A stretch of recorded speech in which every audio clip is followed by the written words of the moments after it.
All right, this is the December 10th Parks and Recreation Commission meeting for the City of Monterey. Call this meeting to order. Melissa, will you take roll? Yes. Chair Ono, Here.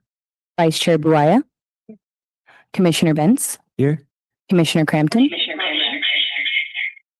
Commissioner Nazal, Commissioner Reed, Here. Commissioner Schmidt, absent. All right, next segment is the public comment. Nate, can you read the public comment procedures? Yes. Good evening, Commissioners. Information on participating in this meeting and providing public comment, including remotely by Zoom or telephone, is available on this meeting's agenda, which is online at isearchmonterey.gov. Remote commenters, you will be muted until it is your turn to speak, and a timer will be shown on the screen. If you're connected on Zoom, the timer is accurate with no delay.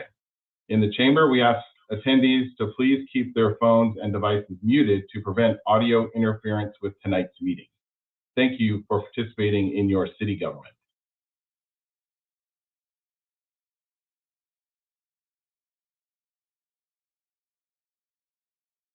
Any public comment in the chamber? Oh, wait, so we don't go public comment first? Oh, okay. All right, moving on to presentations. First presentation is the presentation of Commissioner Ellen McEwen for 13 years of service in the City of Monterey. This is not a project under CEQA Article 20, Section 15378, and under General Rule Article 5, Section 15061. Shannon? Hello, everyone. So this evening, we'd like to recognize former Commissioner Ellen McEwen for her 13 years of service to the Parks and Recreation Commission and the department. Ellen began her tenure with the city in December 2012. She was appointed to fill a seat on commission, and she served as chair and vice chair for a total of 5 years. And for 2 of those years, she served as the vice chair over COVID. So she served a longer term due to COVID, and all of those meetings were remote, but she did an excellent job. Ellen has also been a big advocate of the Monterey Sports Center. She serves as on our medical advisory board for the Sports Center. She's helped foster and network the events and programs, the adoption of the City of Monterey's Parks and Rec Master Plan in 2016. She is always an advocate for our programs and services and everything that we do. I remember when Ellen called me one day and was like, I'm thinking I might want to move, but I don't want to move if it means I can't serve on the Parks and Rec Commission. And so I said, well, if you do move and it's not in the city limits of Monterey, then we would not be able to serve. And she said, well, that's it. I'm not moving. I'm looking for another place to live. And she's just always been there as a resource. Anytime we needed to call her, anytime we needed a support, she would go to NCIP committees and advocate for our programs and services and our facilities. She was always there to listen and to support all of our programs and parks and sports center and rec. When we came back after COVID and we're rebuilding all of our programs and services, we had to go through a much more stringent process with the county and the county health department. And I called Ellen at the very last minute. I said, Ellen, I need help. I need a medical advisor. I need someone who we can call if there's an emergency, so that Cam Kinsabi has what's called like a health director, or someone we can put on our paperwork just in case there's ever an emergency. We've got you on the hotline. And she said, yes, absolutely. I'm looking to retire at some point soon, but please feel free to use my name and everything, and I'd be happy to help you. So I do have a big write-up on Ellen and her services, but really it's just, she's just been an invaluable resource and support to all of us, and especially to me in the time that I have been the manager since 2018. She's always been so supportive and just so sweet. And so we'd like to honor Ellen tonight. I know all of you have had relationships with her and everything, but we want to present her with her plaque for her years of service and appreciation to the dedicated service to the citizens of Monterey and your outstanding contribution towards the development of parks, recreation facilities, and programs. So.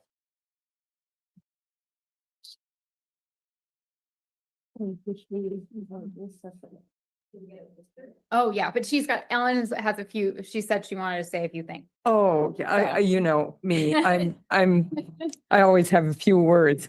I was thinking about what Parks and Recreation really is, and it is the heart and soul of the city. It's the lifeblood that creates community. It's what pumps around the happiness and joy and the good health of everyone here. You know, when people are hungry, they can get food. When people are lonesome, they can form friendships and get to know one another. When people are in distress, there's parks and recs, there's activities, there's joy to be had. And that's probably not true of every single department in the city, but it's true of Parks and Recreation. And it's been such a pleasure to be a very small ear listening in on what's been happening and contributing in whatever way I was able to. So thank you one and all. And you commissioners, take good care of my favorite department. And thank you, Shannon. Yeah.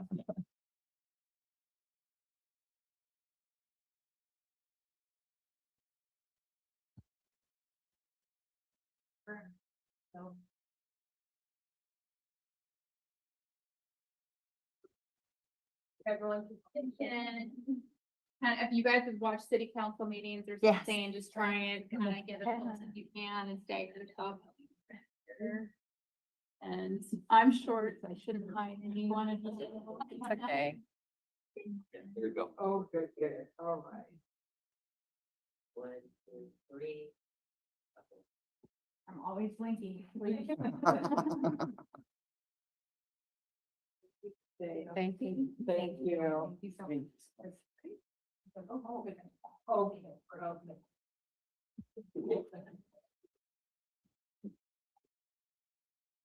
Thank you for your.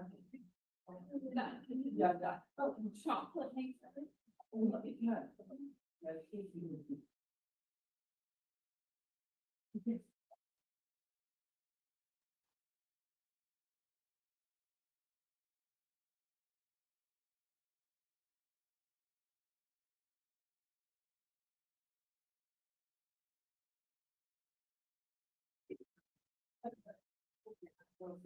Thank you. Thank you. Thank you. Bye. Bye-bye, John.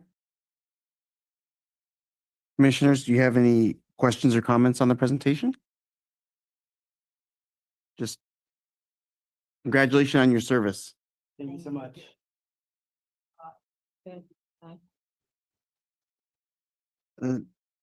Now we open up to public comment.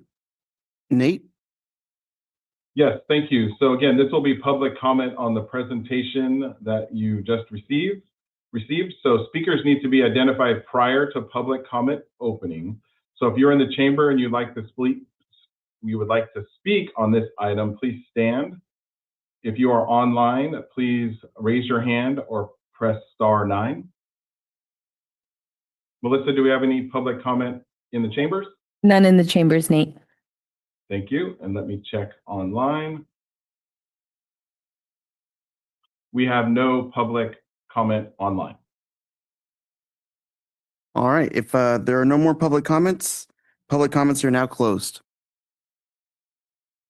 Moving on to the next presentation, a presentation of the status of the Parks and Recreation Department operations from July through November 2025. This also is not a project under CEQA Article 20, Section 15378, and under General Rule Article 5, Section 15061. Shannon? So we'll go ahead and get started with, that's a photo from our Fun in the Park event at Montecito Park. So we'll go ahead and get started. So I'll hand this out later. It's available on our city website and for the public view, but we published our first ever Parks and Recreation Department annual report for fiscal year 25. I did email it to everyone, but you have printed copies for this evening. And also we hosted and coordinated and hosted few new city programs, which took a lot of staff effort and time for the Parks and Rec department. The first one was the Monterey Way Academy, and then the other one was the First City Academies. They both happen on October 2nd. The Monterey Way Academy is for city employees who are just kind of beginning their careers generally with the city. And then the First City Academy is a public academy. Anyone can apply who's a citizen of the city of Monterey and kind of get a good rundown and idea of all the city divisions and operations. And so Parks and Recreation Department did our kind of rundown with all of these academy attendees on October 2nd. And then ANDA Academy, which was 2 days, October 20th and 21st. That's for City of Monterey employees who are kind of at the manager supervisory level. And we did a full 4 hours with each of those academies and kind of ran them through all the different operations of Parks and Recreation and tried to give them a good rundown of everything we do, but also tried to make it as interactive as possible. So they got a tour of the sports center, they got a tour of Monterey Bay Park, and then they went over to Jack's for some group activities. Since Jack's is a facility where both recreation, sports center, and parks all program. So that was a good opportunity for everyone to see the Jack's Park. The other thing we are focusing on is Parks and Recreation facility improvements. One project, Hilltop Park Center facility improvements, is an NCIP funded project. It's the phase 1 of that project. We are actively in that. We've had termite tenting, we've had a seismic study, we've had a assessment for asbestos and lead, and yay, yes, we've got some. We also have done not some necessarily in facility improvements that we want to do, but we had a pretty significant water leak there. We had to dig into the slab. So we're actively working through that project and that funding. It is a $1 million project for phase 1. It's probably another $1 million project for phase 2.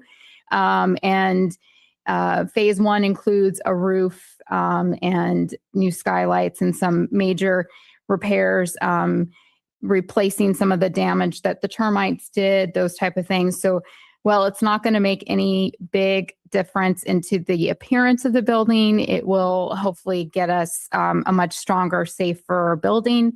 And then we can focus on phase 2 with a little more significant projects that will be more visible to the general public. And of course, with any type of a facility project, we're going to find new things as we go through it. So we're working on that. And the other projects that are going on right now, spearheaded luckily by some city resources and staff, the Via Paraiso and Veterans Park basketball court RFP was released. That has gone out. Actually, it closed, I think it was yesterday, the 9th. So we're going to review the request for proposals, hopefully be able to select a company to do the work, and then move forward on that hopefully very quickly. The Solicitor Ballpark lights upgrade is ongoing. It's set to go to City Council this coming Tuesday for that project. That's another NCIP funded project. So those lights at Solicitor are probably 30 years old, I would guess. At this point, we've got about 13 or 14 lights that are not repairable. You can't just replace the bulb. Everything behind it is bad. And so this will be upgrading all the lights to LED lights. There'll be more energy efficient. There'll be less backwash. And hopefully improve the lighting on the field and not so much lighting the exterior of the park, but focused on the field. So players of all ages will be able to see the ball during night games. So that's going to City Council on this coming Tuesday. The El Estero Park Center playground equipment is due to be delivered after the first of the year, and that will be installed the first week of February is the goal. The other project we're working on right now is the large barbecue shade structure at El Estero Park. That is the only barbecue area in the city that can accommodate 200 people. And so that one is almost ready to be the contract paperwork done. So we hope to get that done very soon. Of course, there's lots of other projects happening, but and the Sports Center can talk more specifically about theirs, but that's what we're working on right now.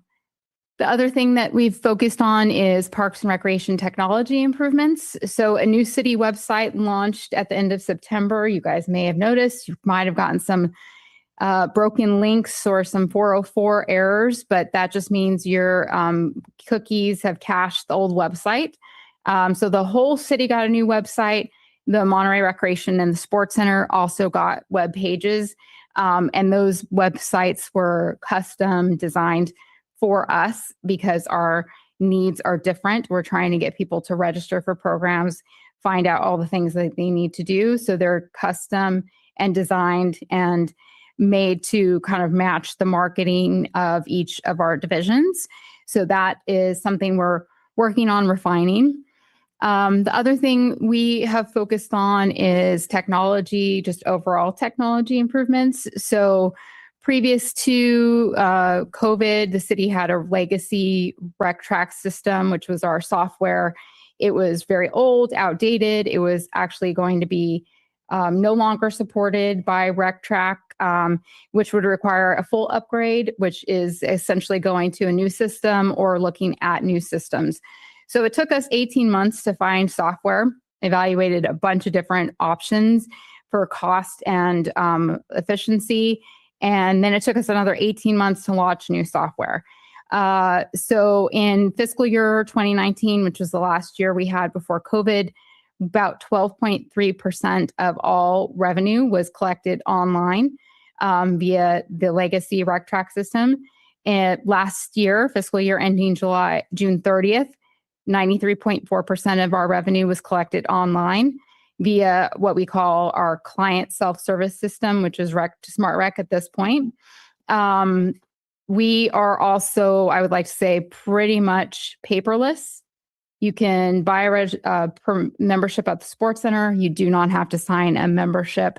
You can register your child for summer camp.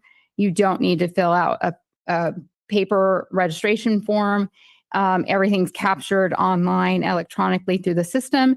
So yes, we're still printing rosters, we're still printing reports, but the on the client side and on the registration side, we are not actually taking any paper most of the time. Previous to that, if someone signed up for Camp Ginsabi, they could do it online, but they would still have to send us a registration form. So we had all that information. So no, that's all gone. So again, we're trying, we've got less staff, but we really are trying to leverage technology to help us and also help people help themselves. And by that means we have, less phone calls, less people coming to a front counter for assistance. They're usually able to do it at home and they can register even when we're closed. So 24/7, I see registration comes in, someone's shopping at 2:00 at night for swim lessons, and that's fine. If they're awake and they want to buy swim lessons, by all means. It's great. That's one of our big things we're working on right now, is just continuing to refine that and make things easier for people to register online. And then I'm going to hand this over to Tice because we've got park operations right now. Okay. Yeah, we'll start there with Laguna Grande. We had some movement, thank goodness, in November. We had a great meeting and we got good news that all the permits were in place. So we got the green light to start vegetation management, which we got to do this last week or so. So that was great. We got a biological survey done and we're able to use the Gabalin crew from CAL FIRE to go right in there and start working in the areas of most need. So that's a great start. We're going to keep working as much as we can. And we'll probably at some point meet again soon to try to figure out how we're doing and how to do this a little bit more efficiently. So we're happy that we finally can start moving on this. Next slide, please.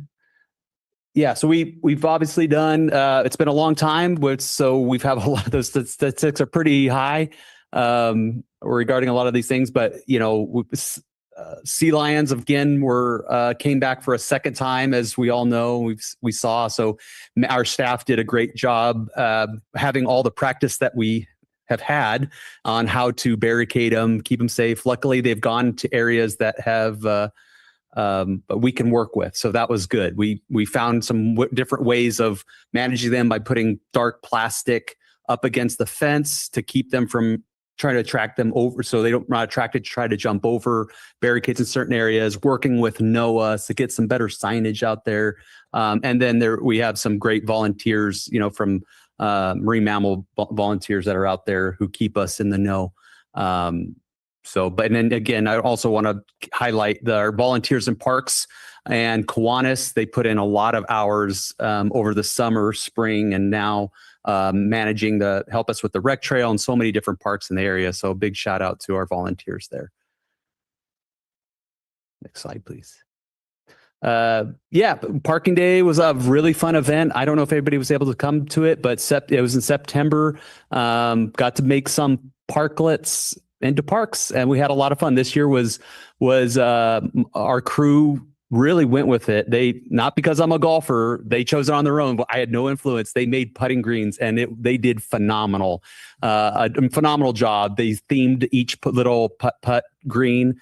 One was for Solicito, one was Dennis the Menace, one was Windows on the Bay, and one was, I got to say, they won the award. One was Steinbeck themed. So we had Ed Rickett's lab they had to putt through, and brought out like typewriters. Anyways, it was a lot of fun, and thank you to all the city divisions that participated, Sports Center, Recreation, everybody. It was just a lot of fun for the employees to go out there, see everybody, and also interact with the public. We even had a small house come onto Alvarado, which was a little tight. They made it work. It was a little nerve-wracking how tight, but they brought one of these mini houses in that are used to, they could be used for folks who are unhoused, but also they're ones that are used for the folks who are displaced by fire. So these were actually used down in Southern California, for example. So that was really neat.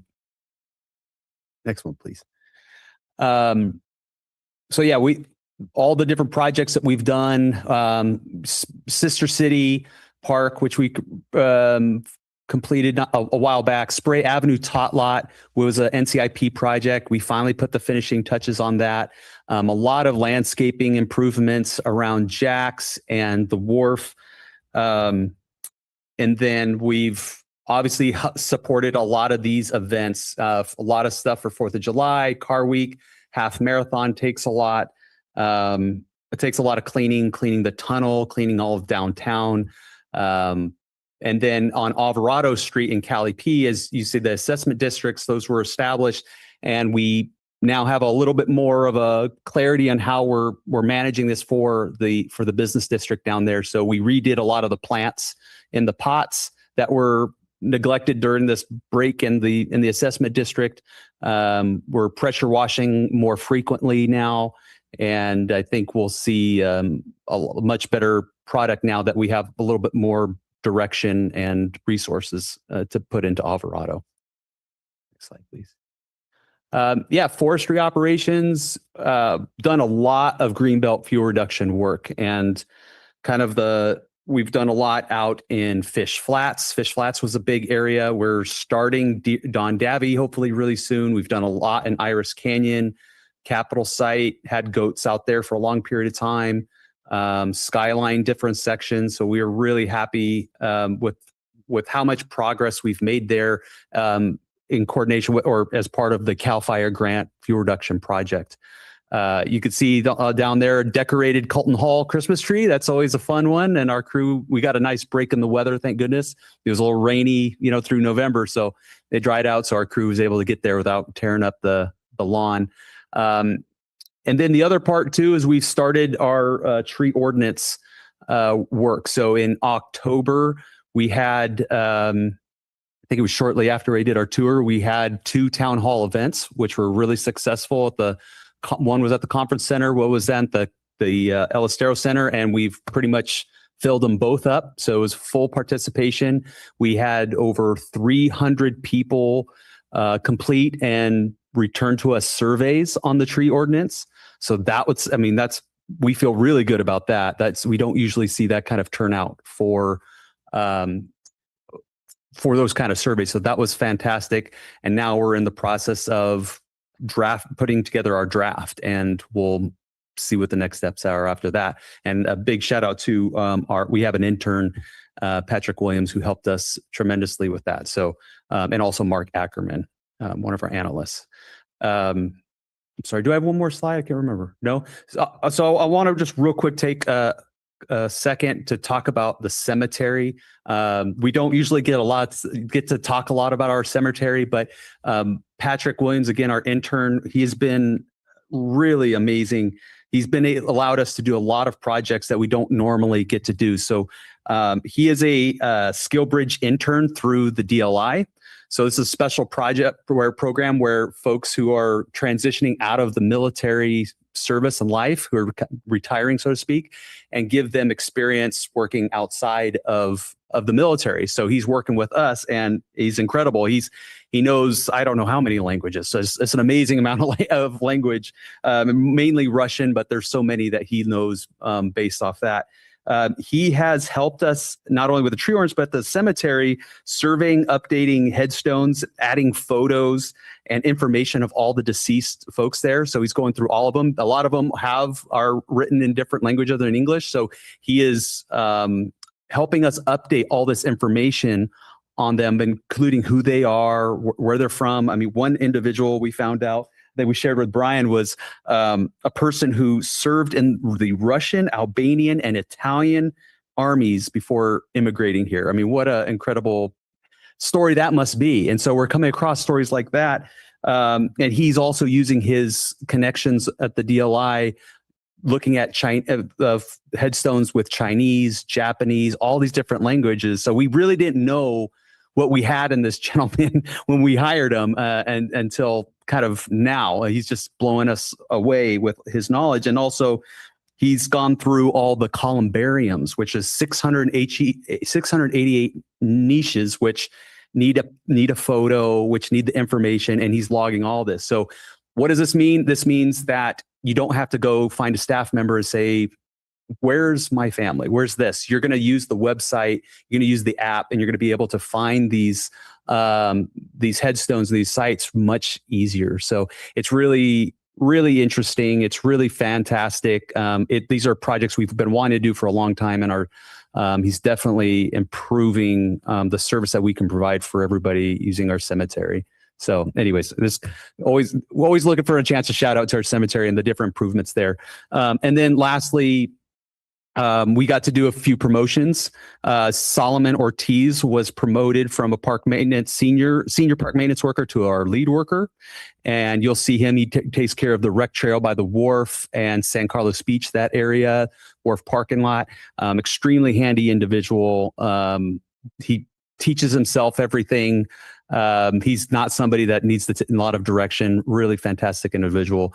And then we were able to promote 2 park maintenance workers, Jose Ayala and Andre Berry, to senior park maintenance workers. So those were really well deserved. We were very excited to be able to promote. That's not something we get to do very often. So now we have 2 seniors, 2 lead workers, a supervisor. So yeah, just real great additions, or I would say, yeah, in a way, additions to our staff. So, yeah. Recreation. So those are just a list of all the different areas we manage in recreation. And we'll go ahead and get started. So lots of things happened between July and November. We had our 4th of July lawn party, as you guys have all probably heard or seen or been there at some point. A great event, probably 10,000 people. We're already planning for next year. We also had our end of summer celebration. It was our 2nd annual end of summer celebration. It's always planned at this point for the last Friday of summer. And so what we do is we have an event at Jack's Park for our playground participants and our day camp participants during the day. we kind of reset and then have a evening event open to the community. We partner with a sports center. They came and did a Zumba activity, dance party with us.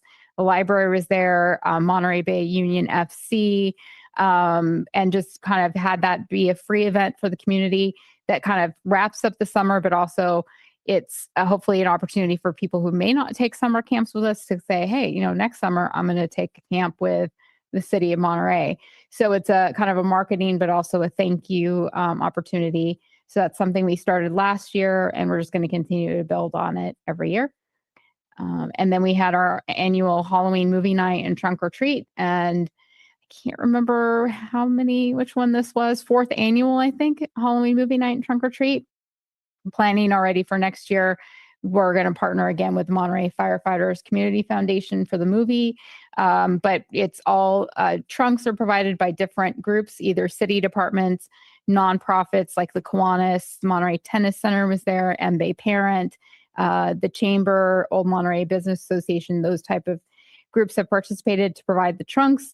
Then we have a couple of food vendors there selling food. And then once that's over, everyone breaks down and we have a nice movie on Colton Hall lawn, and then we wrap it all up. But it's a great event. We get a ton of people every year.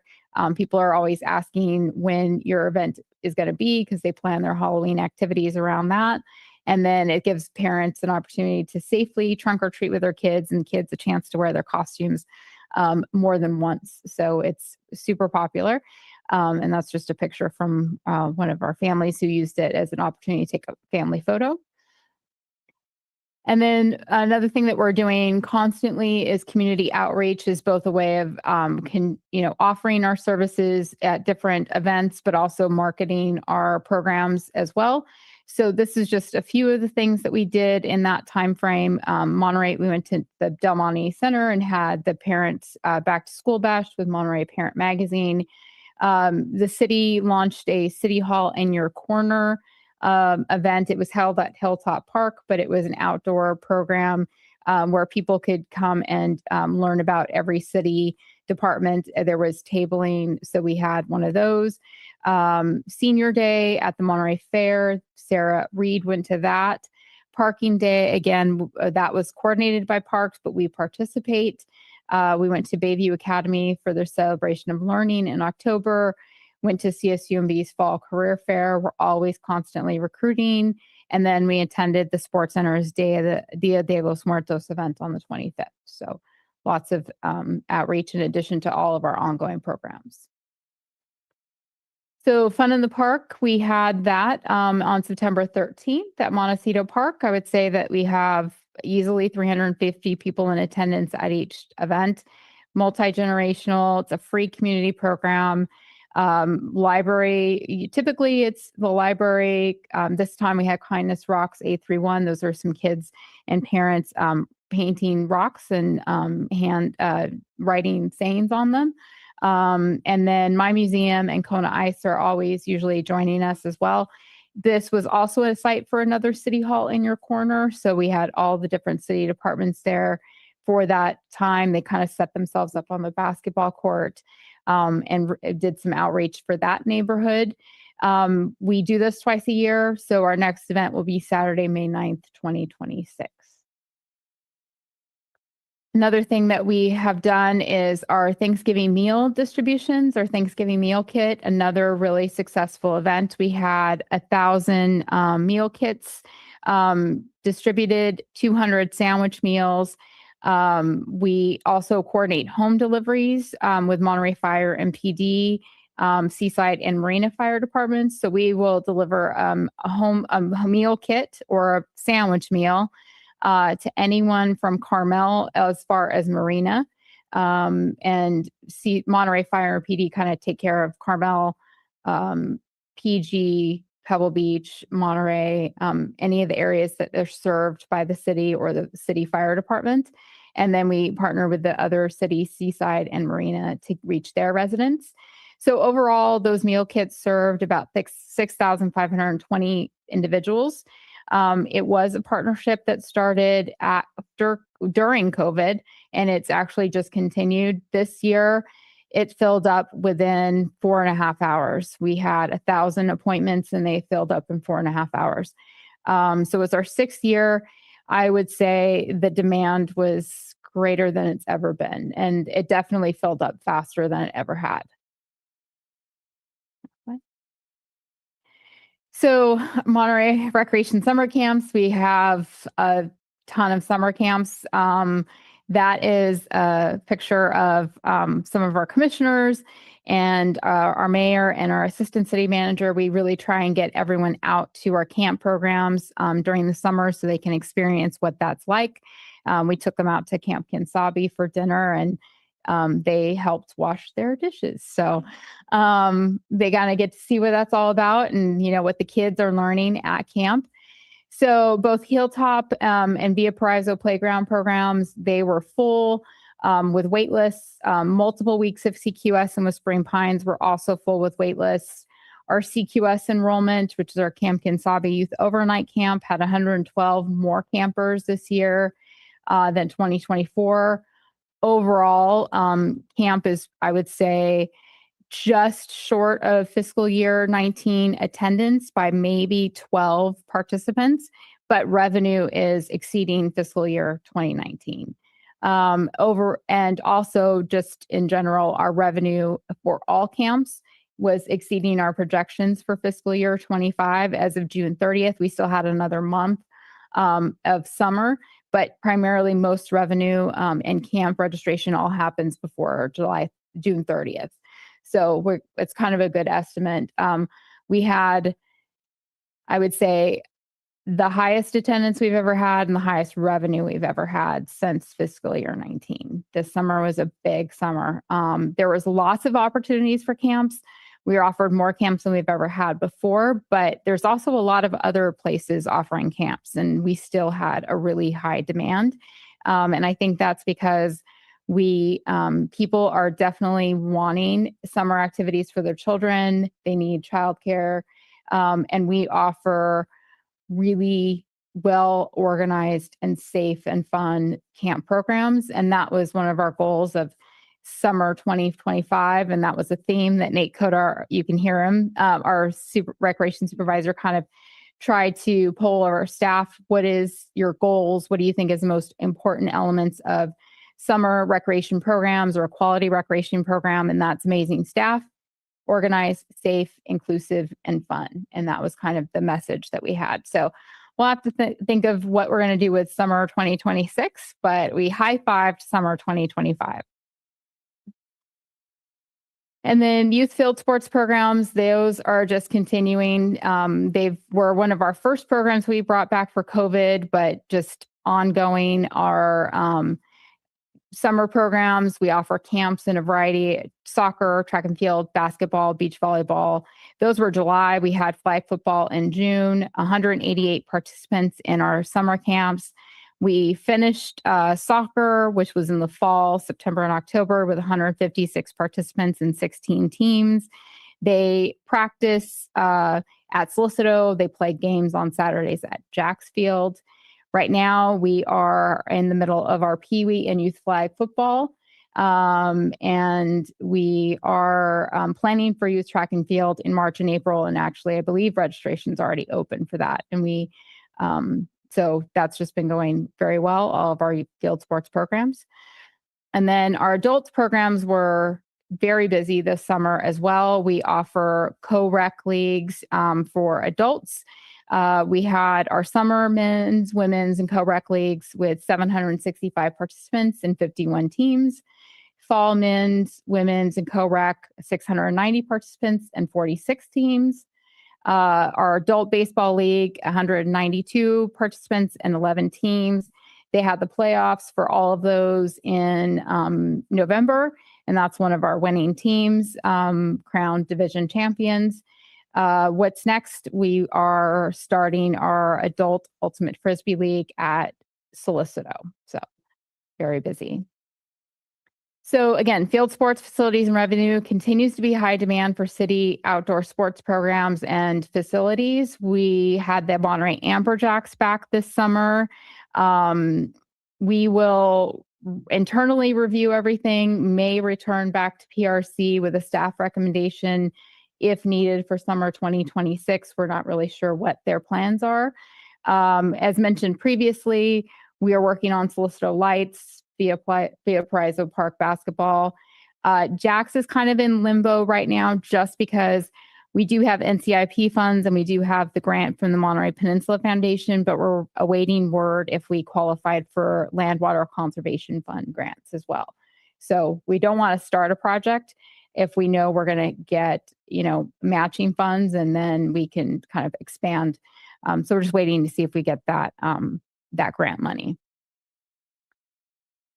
And then El Estero Park Center, that's a photo of our Thanksgiving preschool feast that we did. All of our programs are going very well there. Again, we are offering more than one program at one time. Someone can be in preschool, someone else can be in gymnastics, someone could be taking a dance class. And so that's kind of what we're trying to do. Chris Russo, the recreation coordinator there, is really adding as many new programs as he can. So again, preschool, Monday morning stories, fencing, dance, Lego camps, and Kids Create were all very strong enrollment. We have people waiting for gymnastics every time we open. I think we tried to open gymnastics registration for winter spring today, but it's quickly fills up with a wait list, and we offer that 4 days a week. So we also had full enrollment for our art camps, our tiny tots, and our gymnastics camps this summer. We offered new kids in the kitchen and a adult sourdough baking class, which filled up with a wait list. So what's next? We're looking at some Lego and art and more sourdough baking workshops, and we're trying to get those scheduled for Saturdays. So trying to program as many programs as we can at in multiple rooms during our open hours.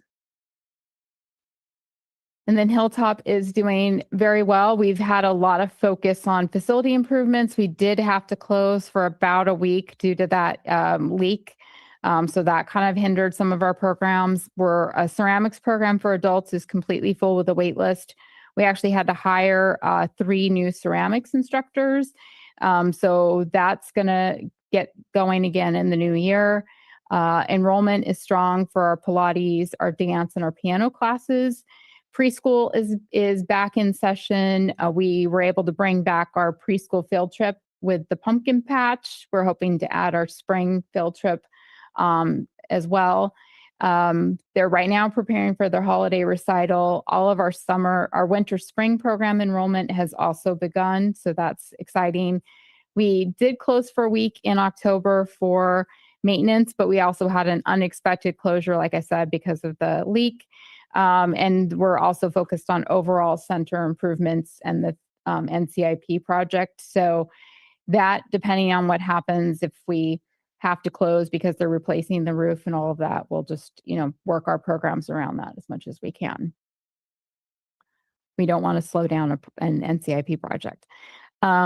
So Schulte is going very well, super busy. We've got the numbers do look large, but they are, but it's just because we're covering so many months. These are the number of participants. That's not the number of times people have attended.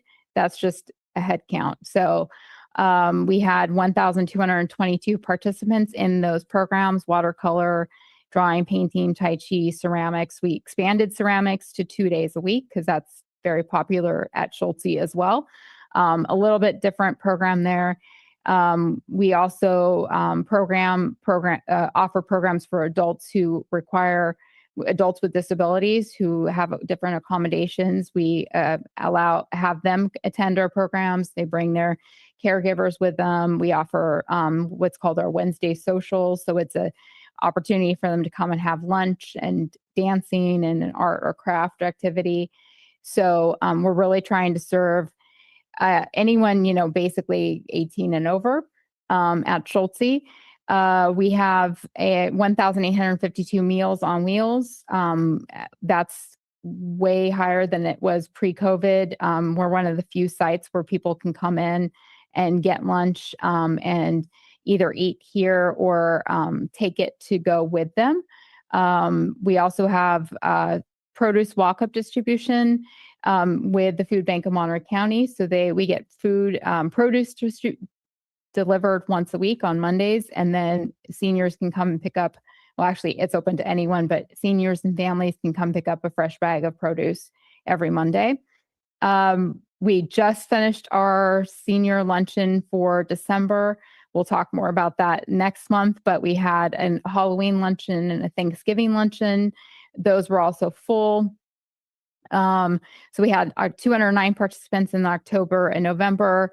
Wednesday socials are in partnership with Gateway and Hope Services. And so lots of more events being planned, more workshops, more also Alliance on Aging and Health workshops and AARP to help our seniors. One thing that they're really focused on right now is just open enrollment and figuring that whole confusing mess out, because it's very confusing. So there's people there from the Alliance on Aging to help seniors navigate that whole process. So lots coming, and we just launched our Monterey travel program trips as well. So those are available for online registration, but we can also have our seniors come in and do it in person if they need to. Casanova Oak Knoll is open. It's just open based on a program or event schedule. As a reminder, the Bookmobile is there every Tuesday. We had a summer fun playground program there for the 2 months of July, just like we did at Hilltop and Via Paraiso. Hilltop and Via Paraiso were full with 70 students each and a wait list. Casanova was 46 participants. But that was more than 2024. So that's good, but it's still not the numbers that we used to have pre-COVID. We will be focusing on some community outreach efforts to try and see what the needs are for this neighborhood, what they really want, and what they will want to participate in. So that's something that's planned for the new year. We're also planning for fall programs at Casanova, Montecito, and Laguna Grande parks. So some things that's still on the books. We are not necessarily reassessing, but we're going to be reaching back out to the Montecito, Via Del Monte, Laguna Grande, Del Monte Grove neighborhoods, kind of getting some outreach and some communication. We'll also be reaching out to the Casanova Oak Knoll neighborhood to better understand their needs. 205 Montecito is still a possibility as a community space, but what we heard from City Council is they just want more public outreach, and they want get better understanding of what what people want. I will say that the Via Del Monte neighborhood and it's comparing apples to oranges, I guess. They're two very different situations. And what we tried to do our best was to describe their need that we are trying to serve in the Via Del Monte neighborhood. And that's a very different need than the Casanova Oak Knoll neighborhood. So we're also not planning on selling Casanova Oak Knoll. That's not in the works, but there's been some miscommunication or some rumors about that. That's not the plan.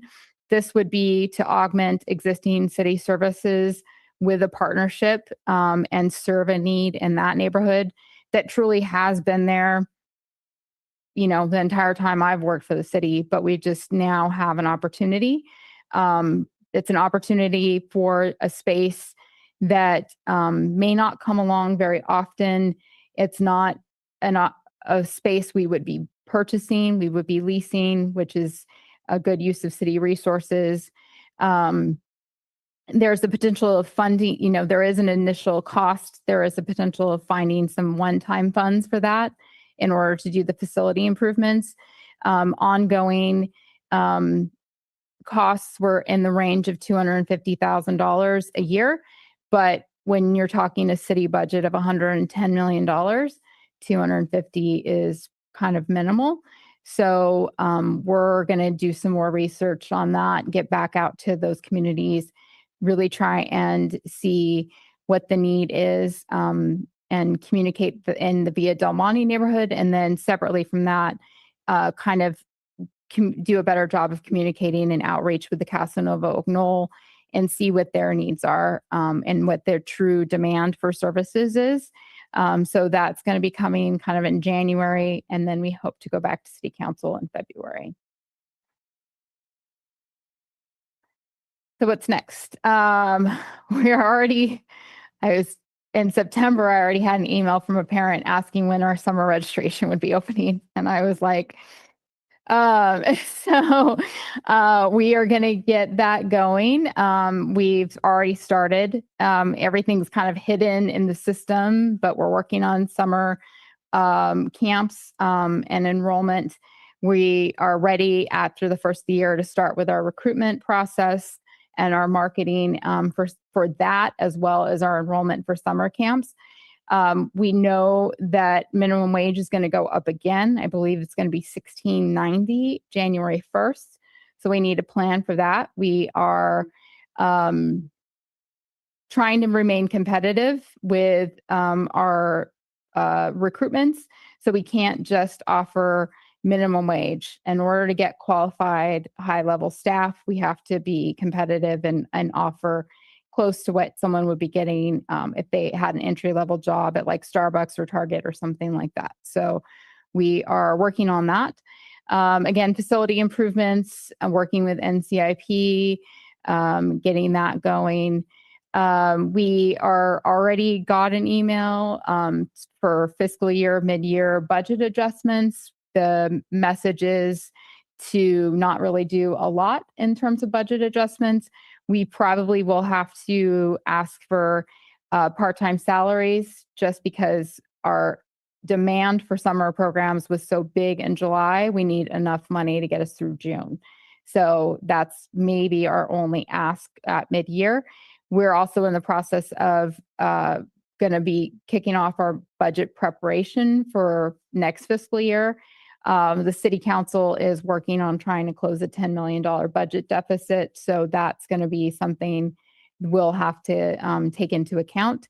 And again, overall, we're just trying to figure out what programs to bring back, what we can do with our existing staff, because we still have less staff than we did pre-COVID, but what can we do in terms of partnerships and services that allow us to be more efficient and help people, and then understanding what is essential, what we really have to do, and then managing those needs versus wants and understanding the true demand for services.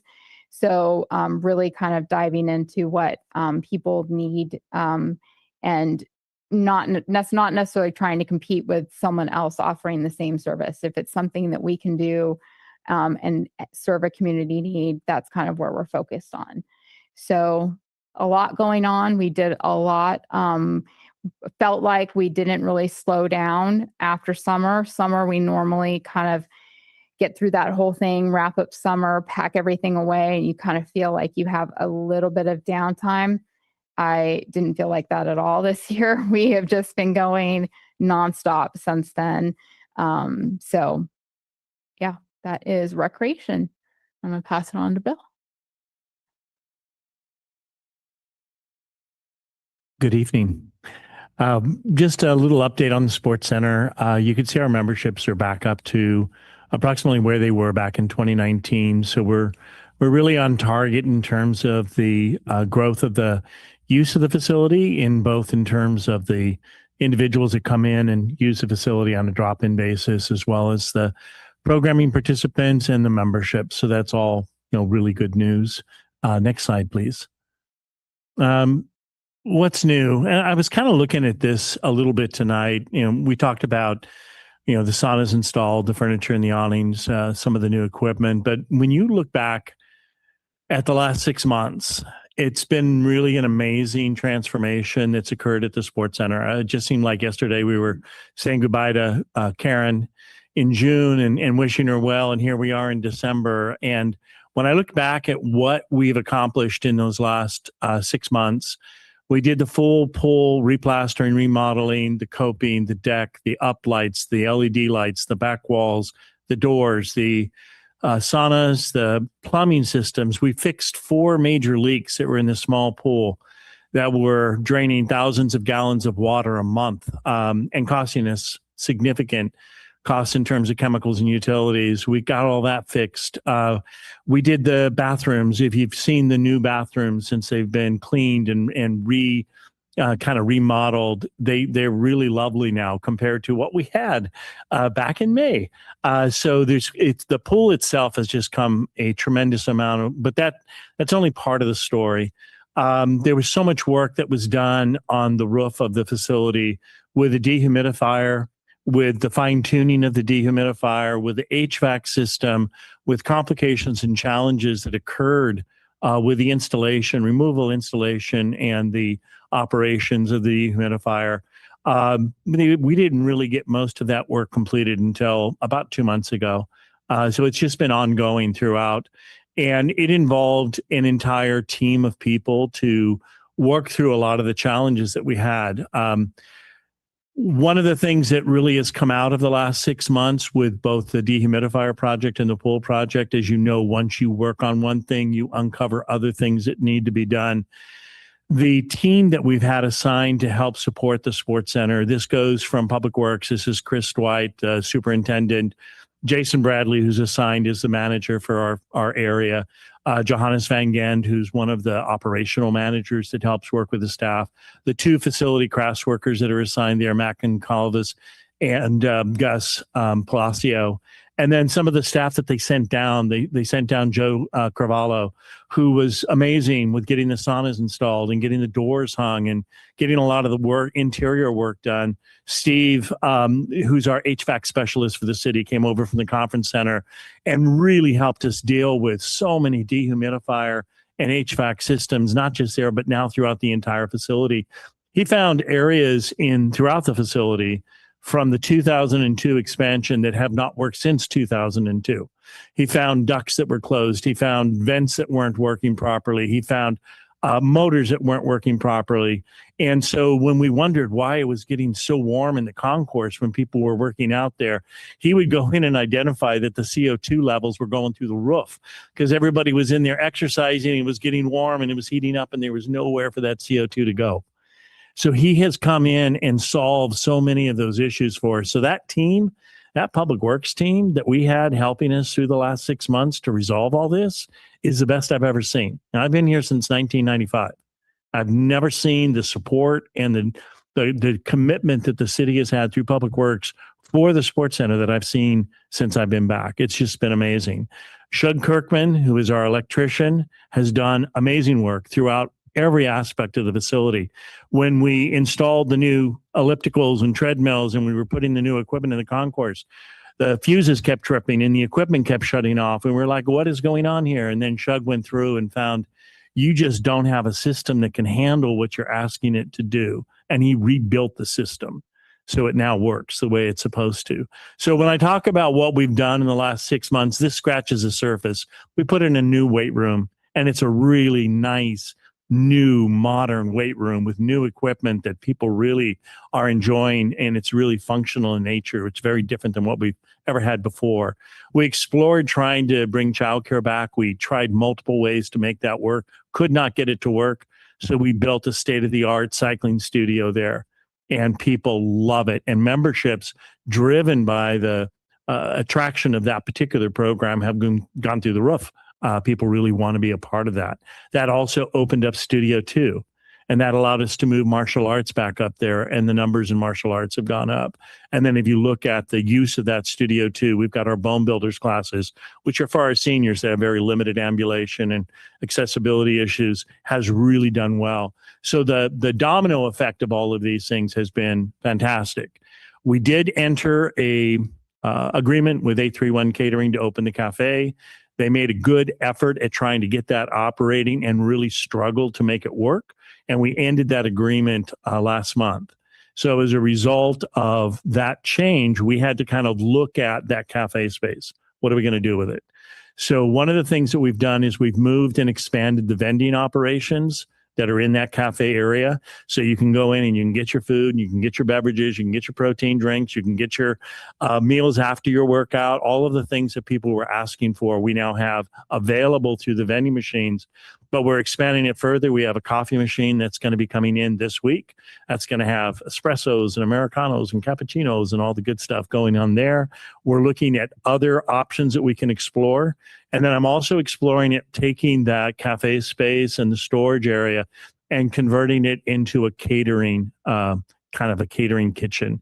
The way we can bring back our birthday parties, bring back our rentals, bring back our special events, and we'll have a space for the people that are coming in to help support and serve those events with a place to warm the food, a place to keep the food cool, a place to serve the food. That will bring back the after-hour rentals on the weekend. So that's kind of what we're planning on doing with that space. So when we talk about what's new and what we've been through, there's a whole lot more beneath the surface in terms of what we've accomplished. I just wanted to make you aware of that. Next slide, please.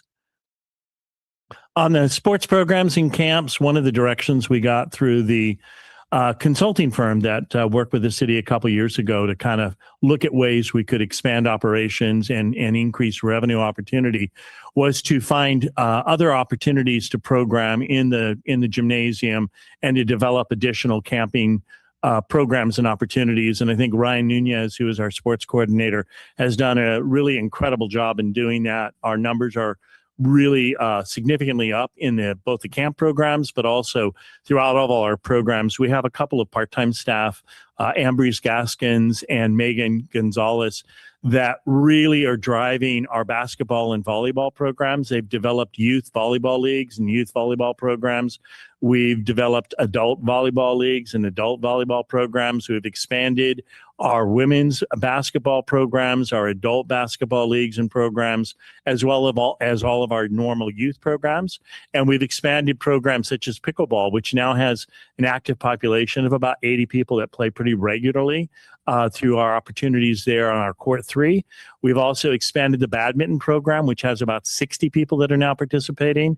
Ping pong has become another program that's become extremely popular. So what we've done is we've created opportunities in our Studio 2 for the ping pong enthusiasts to play. And we've kept one in the lobby, which has become huge, not only with the people that drop in that get to play ping pong, but when you come in with your granddaughter and you're waiting for that swim lesson, you can play a little ping pong with your granddaughter while you're waiting for your turn to get into the pool. So it's really worked out well. Again, Ryan and his staff has done an incredible job in terms of really maximizing the use of the space. They also continue to work with a lot of our local schools, with Chartwell in terms of renting space for their basketball leagues and programs, and also working with our homeschool PE folks, so they have a place to bring their kids where they can actually do their physical activities in a supervised environment and actually learn sports activities in that setting. So it's worked really well in terms of the use of the gym. Next slide, please.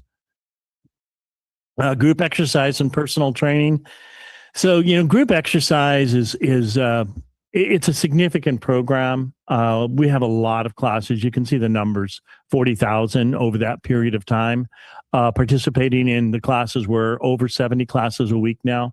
So we have a significant use of the Studio 1, Studio 2, the cycling studio, and the large and small pools that all help feed those. And those spaces provide a full gamut of different abilities, different interests. Some people are really into the dance parties with the Zumbas. Some people like the relaxing, peaceful yogas. Some people like to see their friends in the pool every day, and they've been seeing their same friends there for 30 years. There's nothing quite like saying, wow, where did the time go when you see the senior aquatics aerobics class and they're playing Deep Purple? And you're like, what happened? How did that happen? But it's an amazing place with so many different interests, so many different abilities, all having a place that they can go to. So Lori's done a fantastic job, Loria Tate, our fitness supervisor, with really developing that program and really just being 100% committed to what she does as a professional. She's been with us for 33 years.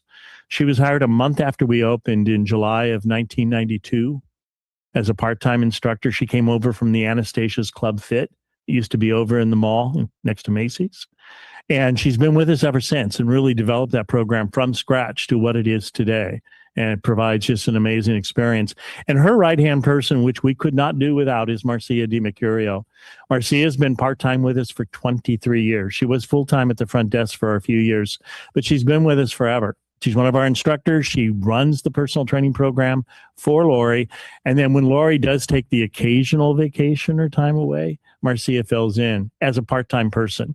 And it's challenging with Marcia. She's always over her allotted hours.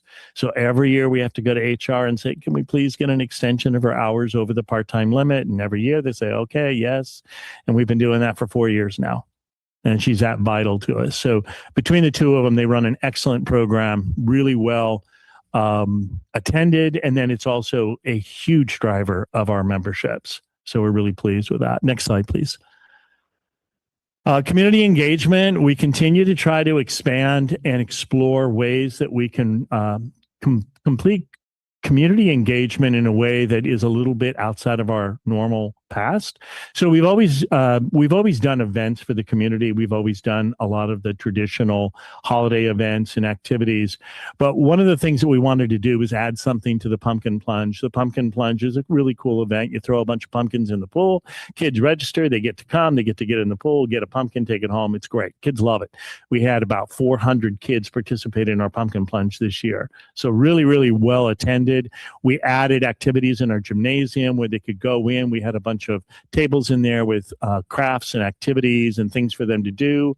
That was popular. They got to decorate their pumpkin. My granddaughter Etha got to come and get her pumpkin and go decorate it inside the gymnasium. So she was thrilled with that. But then adding the Dia de los Muertos event was a huge thing for us. So I had approached our, at the time, admin. She's now our facility coordinator in charge of our facility workers, Jessica Infante Sanchez, about doing an event that was more culturally oriented. Now, Jessica is really well known in the area because she does a lot of face painting events. So if you've been to a lot of events here in Pacific Grove and Seaside, over in Marina, she's in high demand because she's really gifted at it. And she's got her daughter doing it. She's got her family doing it. So it's really, it's something that people really would like to see at these events. So I approached Jessica, and one of the events that's really big in her family, and it's really big in a lot of the extended families and friends in her community, was the Dia de los Muertos event, the Day of the Dead event. And we wanted to try to bring that to the sports center and really expand the cultural engagement. So we started it last year, and we brought in the Aztec dancers. We brought in Ballet Folklorico. We brought in the Taquiz El Barro, which was the authentic food truck. We brought in the Churro Lady, which everybody loved. We brought in all of the different types of music and events and dancing and performance. And we really had a wonderful community event last year. We did it again this year, again, very successful. Altogether, between the two events, we brought in about 1,000 people to the center, and a lot of them were first-time visitors to the center, had not been there before. But one thing that did happen this year that just to me was a little bit sad. The dancers mentioned it, the Aztec dancers, the performers mentioned it. About half their performance troupe, about half the dancers did not come this year. And it's because they did not feel safe being out performing in public. And it was really a sad thing. And we also saw it with the attendance. We just didn't have as many of the folks that we had seen the year before. So that's kind of a nut we have to kind of work with and crack. Going into next year's event, we want to kind of build on that. But again, a very successful event where you had a really wonderful anniversary event, which was also a celebration for Karen when she was there.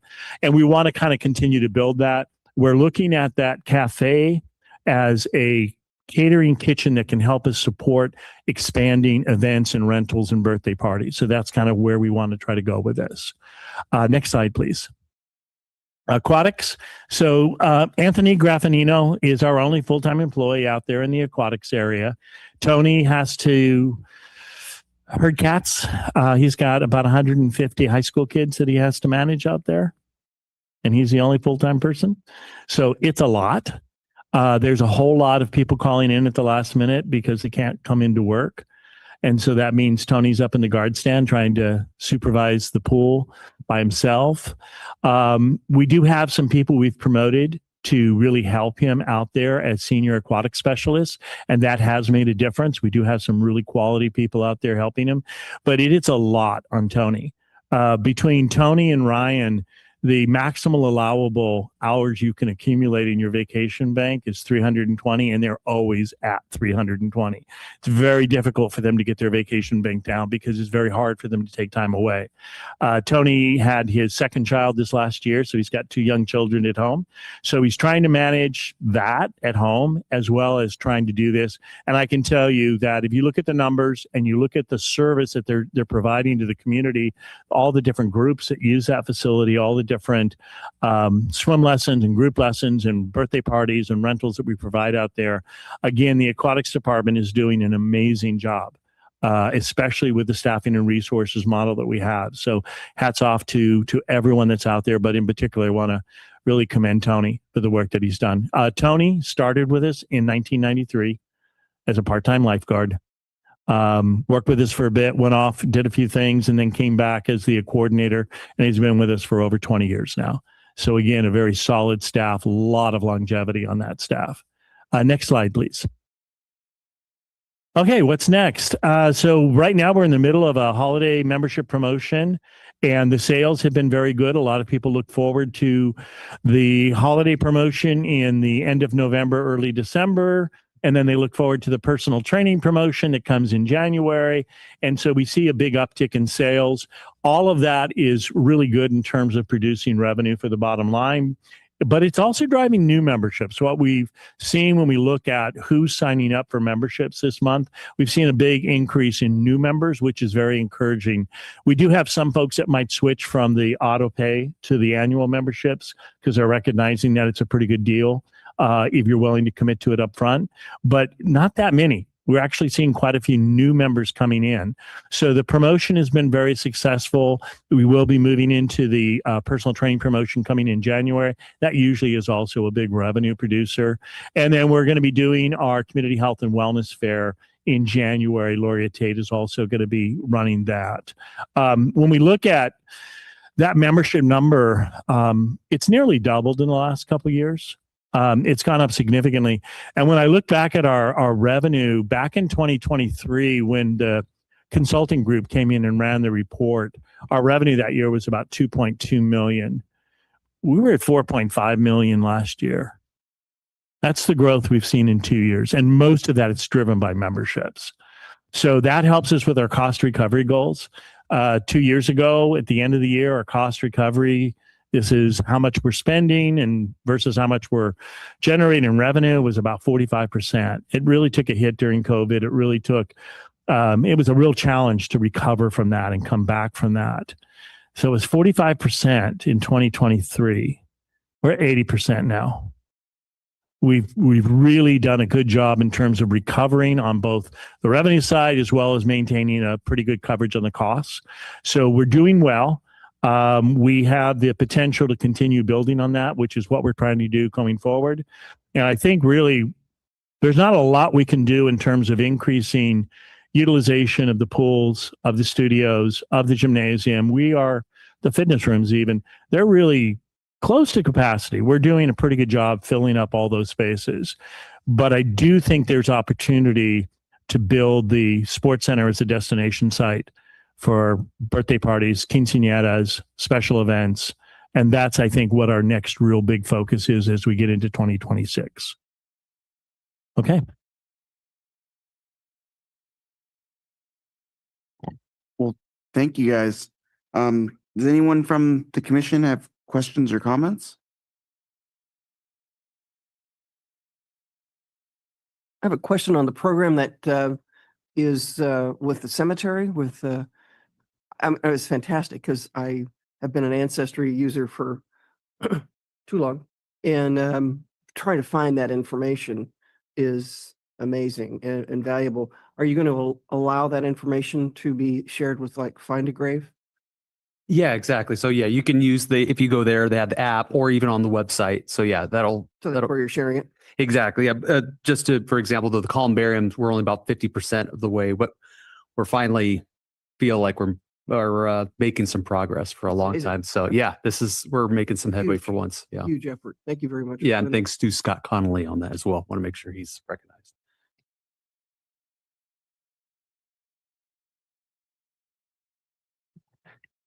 I was at the city council meeting last week and was delighted to see how many long-term Monterey City employees were acknowledged. And then the other thing that I thought was really amazing was seeing the progress of how many in-house promotion jobs were filled within house. And I thought that was really great.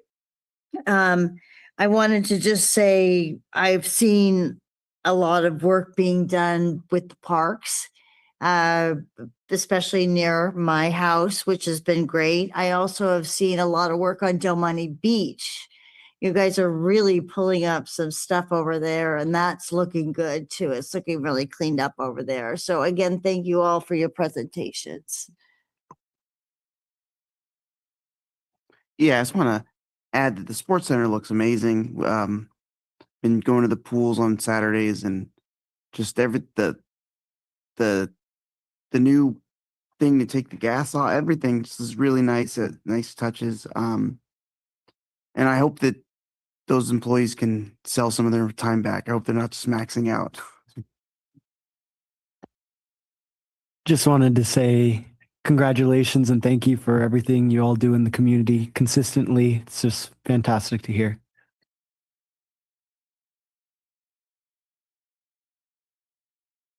Any other questions or comments? I know that the recreation director position is still open. And I was just wondering if there's any movement on that moving forward since we now have a new interim city manager. So the interim city manager will start January 1st. They're in the recruitment process for that. The Parks and Rec director position, they're interviewing additional candidates. That's fine. Yeah.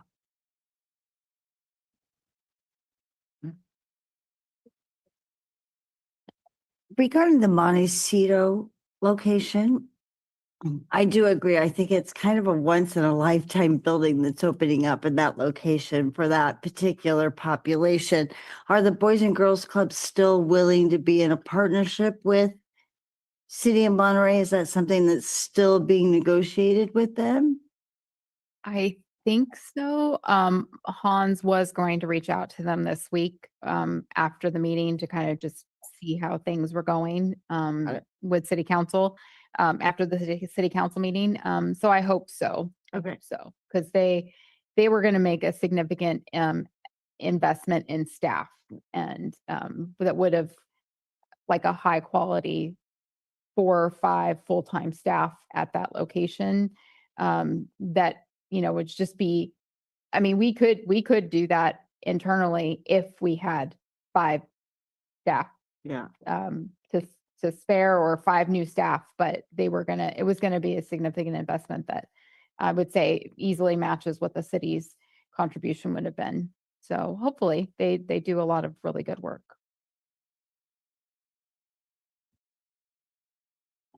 All right. Anybody else? All right. Now, time to open up for public comment. Nate? If you are in the council chambers and you would like to make a public comment on this presentation, please identify yourself. If you are online and would like to make a public comment, please use the raise hand feature or dial *9. None. Melissa, do we have any public comment? None in the chamber, Nate. Thank you. Let me check online. We have no public comment online. All right. With that, public comment is closed and we move on to the consent agenda. The 2 items I have on the consent agenda that we have are the approval of the meeting minutes from July 9th and October 8th. Woods.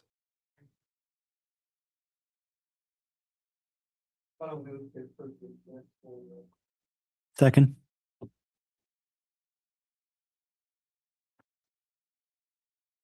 Oh, sorry. Wait, do I ask you or okay. Commissioner Benz?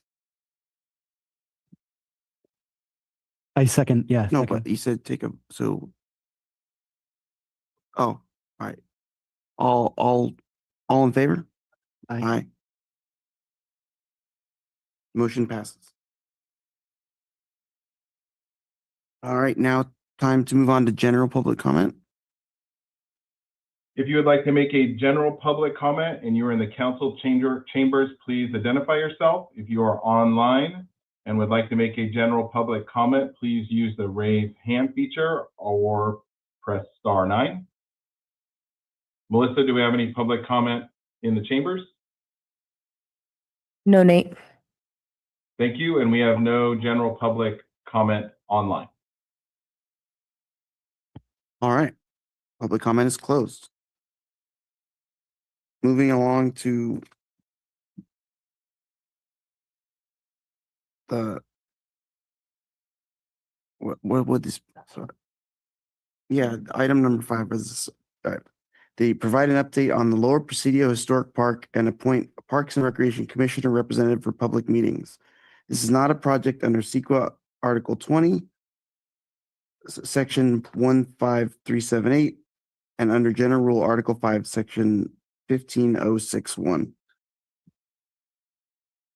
Shane? Thank you for coming. Thank you for sitting here. Yeah. Here, we get up to date about Lower City of and we do have an action item for this. Thank you. Perfect. Anything? And this is Mike on. I'll put it up a little bit higher. How are you guys tonight? Good. Good. Thanks for having me come out. I go next slide. Where to go? All right. So we're going to be talking about Lower Presidio Historic Park. This is the park that comes in between Old Town Monterey and New Monterey. It's right when you're coming around the curve or along Lighthouse, and you'll see that hillside right over there, small area, the Lower Presidio Historic Park. But for those who are not aware, this is the site of our first peoples of the Ohlone, Esselen, and Rumsian tribes. Been told that the Presidio was possibly known as Hunako, which was part of the tribal area of Achasta. And the Rumsian were our first abalone divers out here in the Monterey Peninsula. And they know that based on kind of their ear structure. The site is on the historic register. It's nationally recognized as El Castillo. That photo is from Jose Cordero from 1790. Next slide, please. So first used by Esselen and Rumsian Ohlone. Since 1847, it's been owned by the United States Army. But in 1996, the city of Monterey entered into a 50-year agreement for the 25.15 acres of public access. That is, the lower part was actually public access and maintained by our Parks Department. Next slide. So going off over there, there's just an aerial view of the park. The green line right there, the hard dark green line along the left, is the Lower Presidio Historic Park boundaries. Next slide. So purpose of the lease. So early 1980s, the Army was going through, in the military, the federal government was going through a process called BRAC, Base Relocations and Closures. So if you look all around the United States, they were selling bases, selling military bases for a different property. You'll go to cities like I grew up in the Bay Area, San Francisco Bay Area. You go to San Francisco, you go to Vallejo, you go to Richmond, you go to Alameda, and there is residential and commercial development in old Army base sites. The federal government was selling things. So at the time, they were looking at selling essentially the Presidio, Lower Presidio, and Huckleberry Hill to private developers. That was 123 total acres of center of Monterey up for sale. So, but at that time, Congressman Leon Panetta, now retired, he convinced the House Armed Services Committee to reject that Army request. Next slide. So what they did from there, as you'll see, around September 19th, 1984, the city would like the state park system or some other entity to handle restoration of the fort, which was Fort El Castillo in there. And Panetta had lobbied for the city to possibly take over the land. That was in 1984. So coming in initially as right where that's at, the park, the Lower Presidio Historic Park, is around the site of Father Sarah's Landing. It's the site of El Castillo. Next slide.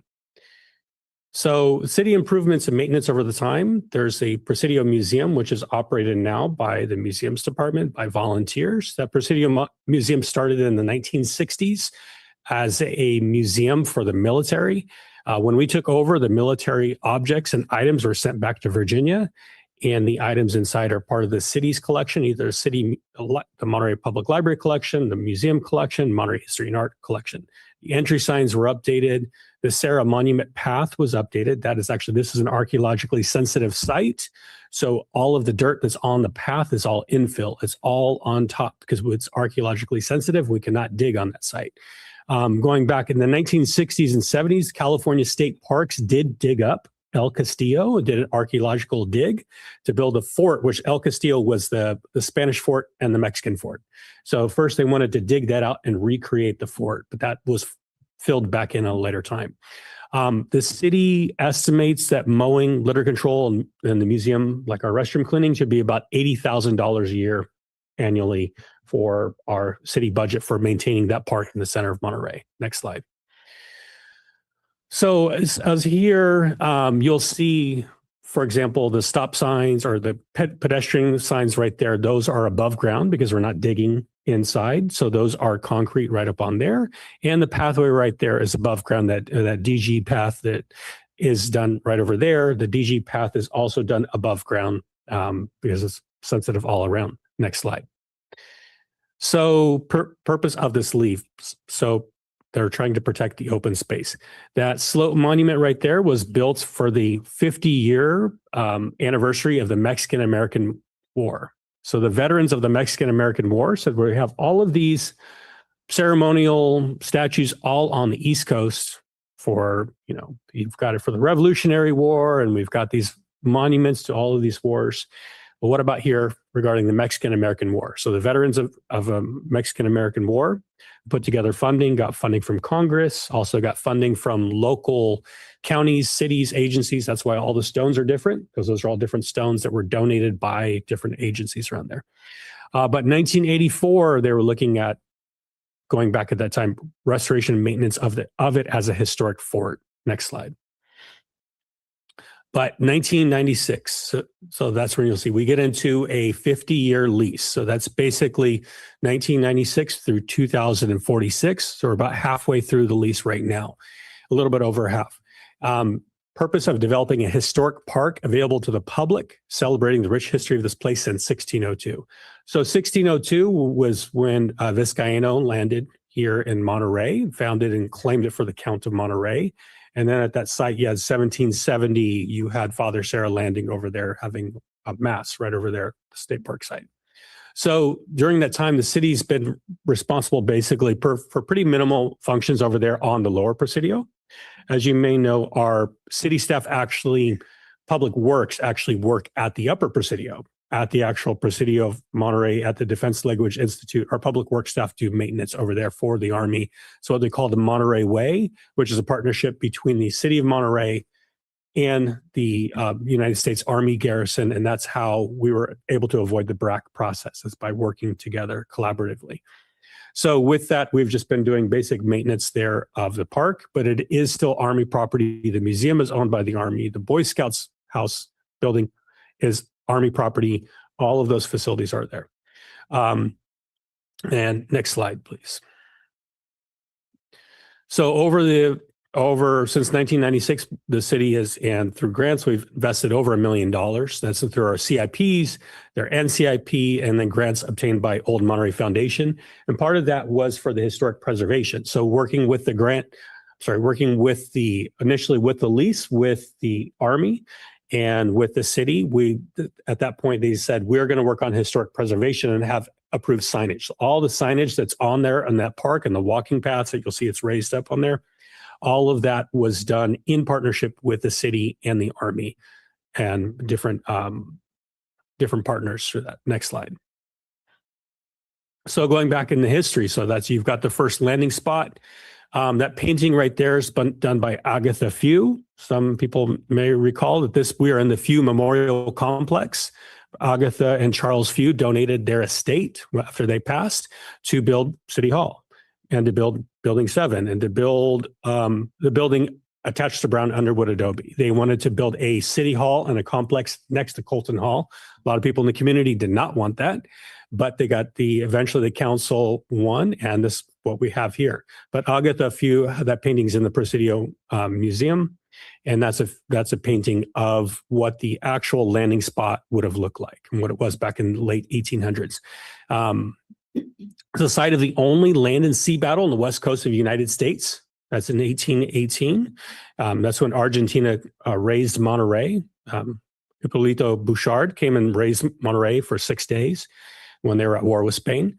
And Sloat Monument represents our 1846 capture of Monterey. Next slide. So we have other items there. We have what's called a birthing stone, or some people call it a rain rock. They're not entirely, there's differing opinions on what's there. The Lejo Nino cross. The cross, he was actually buried closer down the hill at the end of Pacific. He was actually on the ship with Father Sarah. We know this because he's the first person in the Book of the Dead that's held by the Catholic Church. And he is a freed black slave from Mexico. And he was a caulker on the ship, and he passed away on June 2nd, 1770. So the day before they had Mass on June 3rd. Alejo Nino, so on June 3rd, when they held Mass and named it the Presidio Monterey and claimed it for Spain at that time, they buried Alejo Nino next to the tree. As I mentioned, the Bouchard Monument, and then the Sarah Monument, which is up on the top, was donated by Jane Stanford, and the Stanford from the same Leland and Jane Stanford who founded Stanford University. They were part of the Big Four. That's why we have Hopkins Marine Station out in Pacific Grove, is because of the Big Four railroad barons coming out here and building Hotel Del Monte and all of that. But the Sarah Monument is actually city-owned statue, a large granite statue of Father Sarah. And as I mentioned, the Sloat Monument, which is up at the top of the hill. And next slide. So we also have other people of importance up there. Our Buffalo Soldiers, and they came over here after they were not allowed to serve east of the Mississippi. And this was pretty much a primarily all Black regiment of soldiers. And they had served out in Cuba. They had served out in the Philippines in 1901 during the Philippine insurrection up there, and when the United States took over Philippines. But they were sent back to San Francisco and then to Monterey to raise new horses. They were cavalry units from the 9th and 10th Cavalry, at least, and the 24th and 25th are infantry units. And so they had trained their cavalry out in Pacific Grove before they built some of the houses and the barracks, I should say, up on the Presidio, are built by some of the Buffalo Soldiers. And then they left here on what the people call the Buffalo Soldiers Trail, going out to Sequoia National Park and Yosemite National Park and becoming the first National Park Rangers. So we have some Buffalo Soldiers history here in that same park as well. Next slide. So as I mentioned earlier, the 2002 master plan was done by the community, the city, the Army. Right there it says city represents 7,000 plus years of history. When I've talked to Esalen, Rumsen, tribal representatives, elders, some say 10,000, some say 12,000. So there is thousands and thousands of years of history that we are aware of at that specific site. So there's all kinds of years. And that's actually when they were revealing the statue right there. Arthur Putnam did the eagle on top. And I will say also, it was originally supposed to be Commodore Sloat pointing at where he landed. And that statue was being built in 1906 in San Francisco.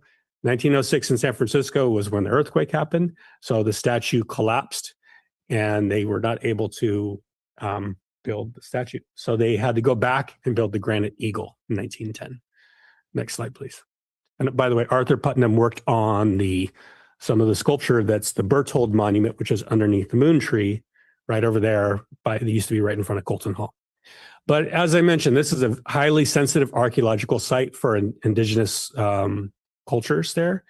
And because this is also a nationally recognized site. This site is on the National Register of Historic Places, as I mentioned, listed as El Castillo, which was the first fort for the Spanish and Mexican era. Any work that is done there needs to be done by Secretary of Interior, which is essentially under the National Park Service. Secretary of Interior standards are when you're doing anything in a nationally recognized site, you do it either on 4 areas: preservation, rehabilitation, restoration, and reconstruction. What that means is that essentially you're not coming in building a brand new shiny building, something that really looks much different than anything out there, right? Anything, when you do it first by preservation, what can we do to preserve this area? Rehabilitation, what can we do to fix this? Restoration, restore it back to what it was. And reconstruction is the last step, which basically what you want to do with reconstruction is you want to rebuild it back to what it would have been in that historically accurate time. Those are the 4 areas that we tend to work with on this site. Next slide, please. So as I mentioned, along that walkways, park improvements, they did a stable studies. There used to be cavalry studies there, which were torn down around, I think, 2018, 2019, is before my time here. Next slide, please. And the Presidio curve. So folks who may walk there, drive past there, you will see the curve and the sloughing off of the hill of the soil and the dirt. And that's the area right there in that orangish area right over there that we're going to look at shortly. Next slide, please. So there's Army and city right away. The wood fence that you see there is built directly on the city property. It's not built around the entire curve because that's not entirely our property. The majority of the property is actually owned by the United States Army. And so we did it out there on the left side. You'll see the city right away, the wood retaining wall. And part of that is because this hillside is archaeologically sensitive. And everything that has to go through it, anytime there's dirt, soil coming off, has to be reviewed. And so to prevent some of this, the city put on an above ground short fence to help prevent the soil from going further out. Next slide, please. So 2021, as I mentioned, I've worked here since 2022. So this is prior to my arriving here. But around that time, the Army had requested that the city help design and build a wall for the entirety of around that 25 foot high perimeter of the lighthouse curve right there. Full slipe height retaining wall. And we have burrowing animals. And as you heard from Tice, all the different gophers that are mitigated here in the city. The gophers are a big issue here as well. And you'll see that coming in on the soil, as well as just soft soil and just falling down onto the sidewalk. Next slide, please. So at that time, the Army basically said, if you guys do not take care of this and do not build a wall, we are going to cancel our lease for the managing of this site, of this property. We are going to step out of the lease. And the lease does have a termination agreement of how that could be terminated in there. At the time, they said retaining wall is roughly $1.5 million to design and construct. I think that's extremely low. I'm not a contractor, but on the entire side of that, especially working on an archaeologically highly sensitive site where archaeologists have to come in there and sift through all of the dirt, anything bucket by bucket, hand, everything has to be done by hand at this site. NEPA, there's NEPA, which is the National Environmental Regulation. We deal with CEQA often, as you guys hear when you're talking your piece. So this is not a CEQA, NEPA is the other one that the federal government, the United States Army, is going to be working with, along with tribal consultation, Coastal Commission, Army Corps of Engineers, all of these kind of different aspects on there. So it's a very difficult hillside, I would say, to build on, especially with the Secretary of Interior guidelines and all of these items with there. So next slide, please.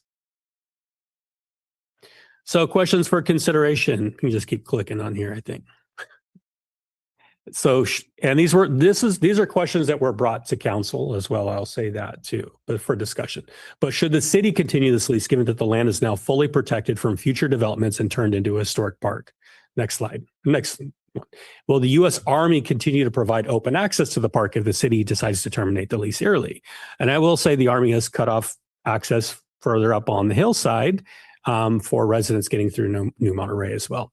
But should the city continue to invest general fund dollars into the maintenance and preservation of this area? And can the city afford to continue the lease, given competing priorities with other city services and assets. So next slide. Other slides. And can the city remain in low cost, no cost compliance with the Army? And how can the city manage increased expectations from our partner? Next question. And are other state or federal agencies better equipped, staffed, educated, funded to enter into a new lease? The next question on there.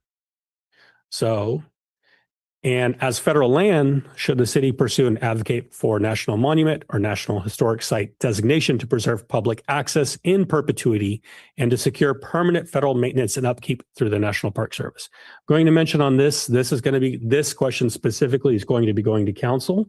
At our next council meeting, I've been working with our assistant city manager as well as representative from Congressman Panetta's office about designating this, getting a study done for the Secretary of Interior to designate this a national park, because the only other national park that we have in Monterey County that I'm aware of is Pinnacles. So this would be something. It is a smaller site, but this is federal versus federal. National Park Service, United States Army. Like right now, we have the United States Army and the city of Monterey working together on these things. And I think it's a good idea to at least investigate. We would work on a letter of support from the council for what we call a special resources study, brought forth by Panetta, and then looking at how we can get this operating. Next question or slide. And another question I'll put there, since it's a unique historical place, should a regional agency or nonprofit enter into a new lease? And next slide.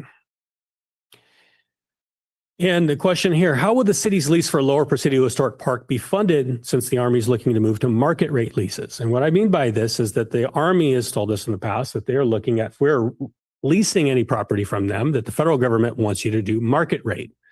We got into a lease which basically says Monterey Way, which says we are just going to take care of the park and provide public access and upgrade it. Historical access so people can still access the park. We will just maintain it. Now, if you were to lease 25 acres of parkland in Monterey, if the federal government decided to charge us that, I really don't think the city could afford 25 acres of parkland, on that side annually. So next question on there too. So preliminary research.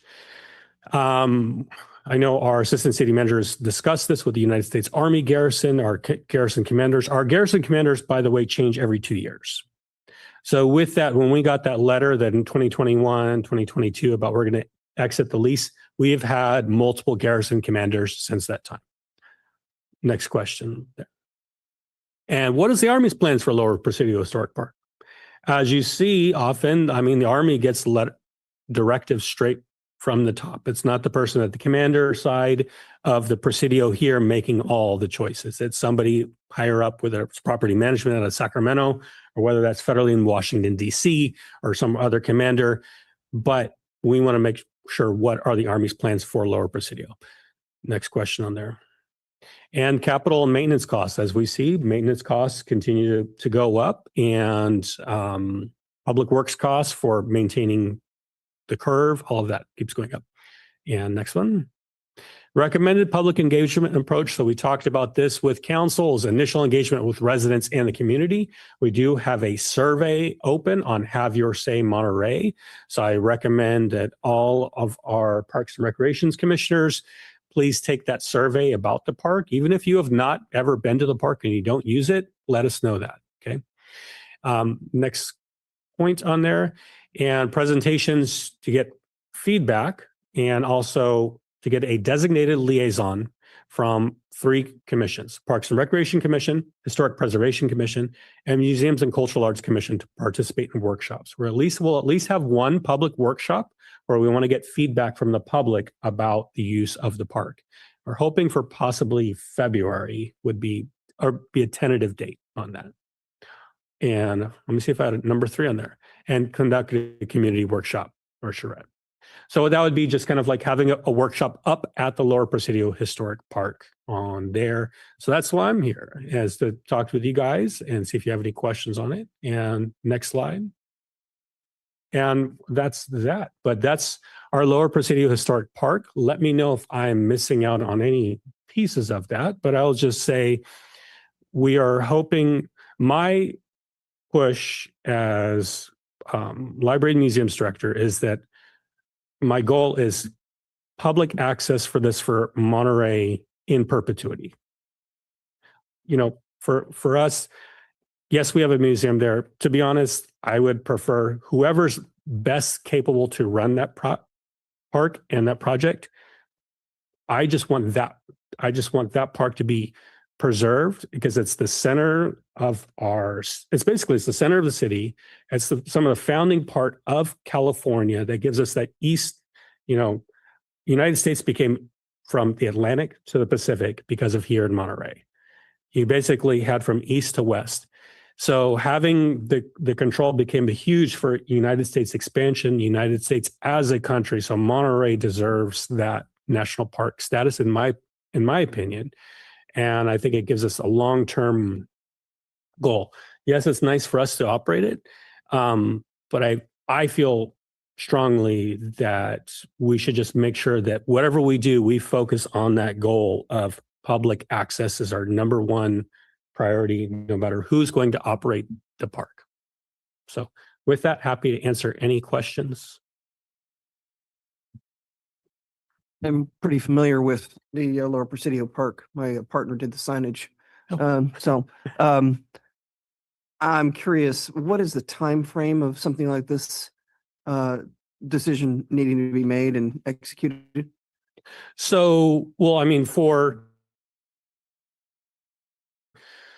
a national park project for the Secretary of Interior, that's like a 3 to 4 year project, probably on that side. For us on here, what we were looking for is council wanted us to come back in early to mid 2026. So next year, they want us to come back with a public outreach about what does the community want. I will say also from council at the meeting presenting to them, council's basic push at that point also was that we just want public access. They were around the same thing, which is that we're not concerned. $80,000 is not a huge amount for the lease, but we want the best entity to take care of this. Plus, whose role is going to be with that hillside? I believe the Army is going forward with some plans for design. We haven't seen them. I haven't seen them. My old colleague from the Army, she resigned for another federal department, but we're waiting to see some of those. So we're not sure on the hillside whether the Army is just going to look for federal grants to mitigate any issues there, and then that will basically put that main issue that they have to bed. But on the end, I think it's what I think is that hard line for me is if we are 1996 to 2046, we're only 20 years away. So to me, that's the ultimate goal is 2046. We have to have a plan prior to that. We have to have a plan several years prior that says after this date,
Yes.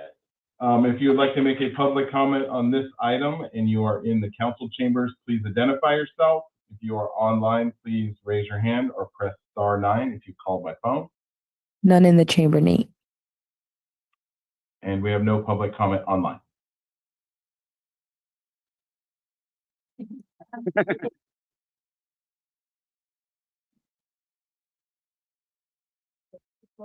We have to vote though.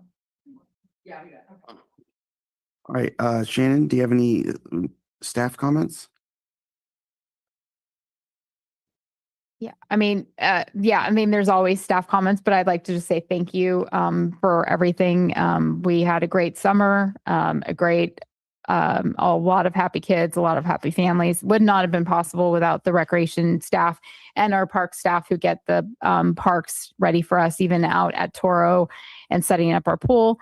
But every one of our staff is kind of all over the place all summer, multitasking. We may have one person at a building like Rachel Dice, who's managing Hilltop, but she's also managing the ceramics program and the preschool program and helping with Camp Kinsabi and shopping for day camp and things like that. So it takes all of us to do that big heavy lift of summer. It's probably about 420 hours of programs a week with about 9 staff.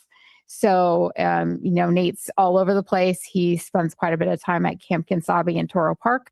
But I just would like to acknowledge all the recreation team, Nate, Sarah, Brent, Chris, Melissa, Philip, who is kind of shared between us and the sports center, Carolyn Myers, who is our intern, who did an awesome job with our needs analysis and actually is working on our Camp Kinsabi, trying to formalize some of our teachings and learnings at Camp Kinsabi, because I think that Camp Kinsabi and day camp and a lot of our programs really develop youth and teach them to think of others and have empathy and understand that they are a bigger part of the world and the environment around them and the people around them, and not to be thinking so much about me or internal, but like how I interact with my world and, not technology and things like that. So I hope I didn't forget anyone, but Nate, Sarah, Chris, Melissa, Rachel, Misty, Brent, everyone, it's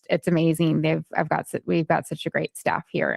And I know Nate might remember, but we added things up because we did the ANDA Academy. It was some crazy number of like 200 and some plus years of service with the recreation team at the time. So because we've all had so much not time here, and that's valuable.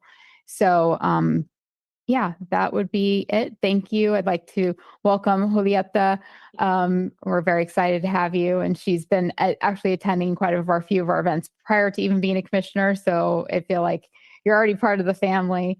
So welcome. And yeah, and then I'll pass it on to Bill. And then Tice, when you're done, can you pass it on to Nate? Welcome, Julieta. Have a wonderful holiday season, and we look forward to working with all of you in 2026. Yeah, I hope everybody's having a great December so far. Recreation killed it as usual with the Santa and Donuts on Saturday. My kid's favorite event by far. Got to see Alder on Friday night at the tree lighting. Saw you and your wife. I saw your wife and Alder, but no, it's been a lot of fun. I just want to acknowledge 2 people to my right. I mean, without a director, there's been a lot of things that these folks have been doing, a lot more, much more heavy lifting than normal, especially over a summer with all the programming. Shannon has done a great job doing, filling a lot of that void that we have without a director, and Bill as well, helping me with staffing issues and filling these extra needs that are, extra jobs that I need somebody to help me with. And they've both been doing a great job. And then for our staff, tree stuff, Mike and Dominic have been doing a lot with, again, we're down a forester there. So they're doing pulling some extra lifting. And then I want to just one shout for Jairo Guaido. He's a park maintenance worker. He's been working at San Carlos Beach, dealing with the sea lions this summer. He's also now with the new demands of Alvarado, doing cleaning Alvarado, picking up all the leaves, trash, wiping out trash cans. We actually got a compliment We actually had somebody compliment how the maintenance on Alvarado, which doesn't come almost ever. So I made sure I want to highlight that because that's like almost unheard of, right? So he's doing a really good job ever since then of just making sure that's as clean as possible. But and then Jose Villa and Tracy Martin, they take care of Colton Hall and all the events that we've had. They did a really great job. The Colton Hall looks, if I may say so myself, looks really, really good. And that's because they're doing a fantastic job. They've got this down pat. I'm almost annoyed with me when I ask them, are we ready for this event? And they say, of course we are. Yeah, we know it. It's the back off new manager.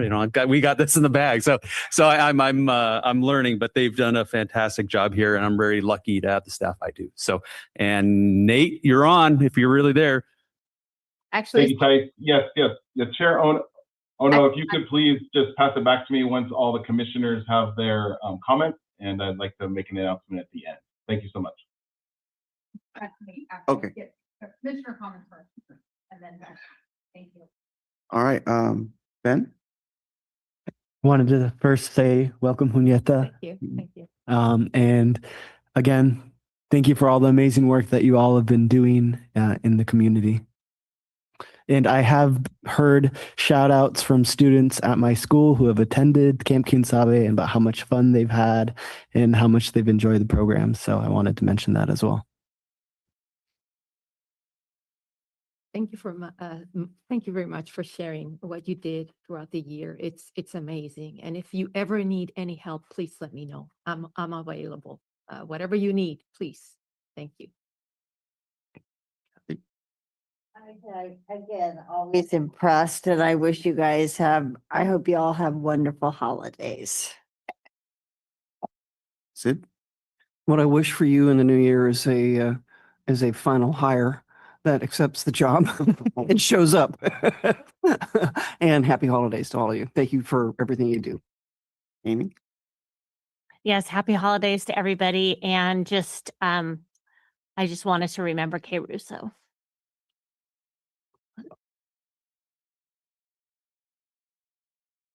Thank you guys for everything. I'm sorry I missed you, Tice. I was looking around. I must have got up to go get hot chocolate, and then I was in line when they started counting down, so I had to run back. But yeah, and what you said, Shannon, about the combined years service really shows, because you have agencies that don't have that, and I just want to echo what a former mayor in Carmel said recently of the staff, that institutional knowledge isn't just knowing how to do stuff. It's the lived experience of a community. You've been there, you've done it for so long, and you know the area and the people, and it's really impressive that this city has had retained people so long. And look, Bill came back; he couldn't get enough. So thank you guys again.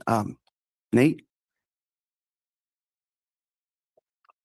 Thank you, Chair Ono. If we could please close the meeting with a moment of silence in remembrance of local icon and longtime City of Monterey Parks and Rec Director Kay Russo, who recently passed away. We honor her tremendous impact to the City of Monterey and the Parks and Recreation Department.